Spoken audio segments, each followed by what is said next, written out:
Calaroga Shark Media. Hey there, I'm Johnny Mac with your 5 good news stories. Do you have an old copy of Harry Potter and the Philosopher's Stone? Well, one that spent years sitting on a shelf was expected to go for thousands at an auction. It belongs to Naveed, who received the book as a child and by his own account actually used it the way books are meant to be used, by reading it. Now, at 37 years old, he's decided to part with it, but what makes it value is that it's not pristine, but it's one of the rare first editions, first impression softcover copies printed by Bloomsbury in June of 1997. There were 5,150 of those produced. Naveed said, "I liked it very much. I read it quite a lot and went on to read the other Harry Potter books. It's been on my shelf for a few years now, and I thought this would be a good time to pass it on to someone else who will appreciate it." How do you know it is a first edition? Well, if you go to page 53, one wand is listed twice in Harry's school supplies. Another clue is on the back cover. The letter O is missing from the word philosophers. Also, the school is described as Hogwarts School of Wizardry and Witchcraft, wording that was later reversed. Expert Robert French said, "This well-thumbed example has clearly been much loved and read repeatedly, exactly what it was printed to do. There's some interesting anomalies which identify a first edition first printing of the book, either soft or hardcover. The most obvious telltale sign is that you don't have a first impression if the bottom of the front cover states that the book is a triple Smarties Gold Award winner." It was expected to go for around $5,000.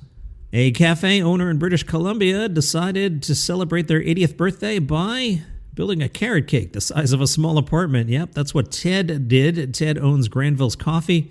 He assembled a carrot cake measuring 17 feet by 17 feet. How much did it weigh, John? Well, 6,044 pounds. It required help from multiple bakeries and took more than a month to complete. In the end, the cake was made from 430 individual cakes. All right, John, how do I make such a cake? Well, you need 1,760 pounds of carrots, 700 pounds of butter, thousands of eggs, and nearly 2,000 pounds of icing. This breaks the previous record of a carrot cake, which weighed only 4,574 pounds. This one over 6,000 pounds. A different coffee shop in Rhode Island is getting some love after the community rallied around a local barista whose tip jar was stolen. Michael, who is autistic, works for her mom.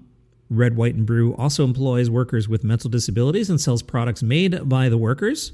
Some jerk stole $20 from Michael's tip jar. Michael knows many of the regulars personally, and thus the theft felt deeply personal to him. Mom told the Washington Post he was really interested in food service, and I thought what better way to connect him to community than a coffee shop. To me, it just made sense. The police chief heard what happened and brought over materials for a new tip jar with a lid and promised to look into the theft. Then the town got involved. The mayor shared the story and wrote, "Red, White, and Brew is a very special place run by wonderful people. I've come to know Michael very well, and believe me, it's not the money that's bothering him. He's hurt." The next day, customers showed up and started leaving tips. One woman whose own son is autistic left $100 and told Michael he inspired her to believe her son could also have a fulfilling future as a working adult. People kept coming in. By the end, Michael had about $900 in tips. Mom said that was the most special part. It was truly just one person after another leading with such kindness and grace that it renewed my love for humans and humanity. Barbara is 78. She's gone viral. She took on a massive rope swing in Utah, launching herself onto a cliff.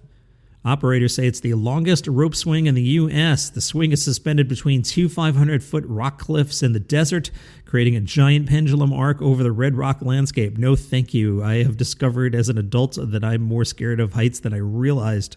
I actually found this out in Iceland. We went whitewater rafting in Iceland, and then we went up, and there was a spot where you could jump off a cliff into the water, and I was like, yeah, I'll do that. And then, boy, I just had that visceral reaction. I was like, I couldn't do it. I had no idea I had that in me. I digress.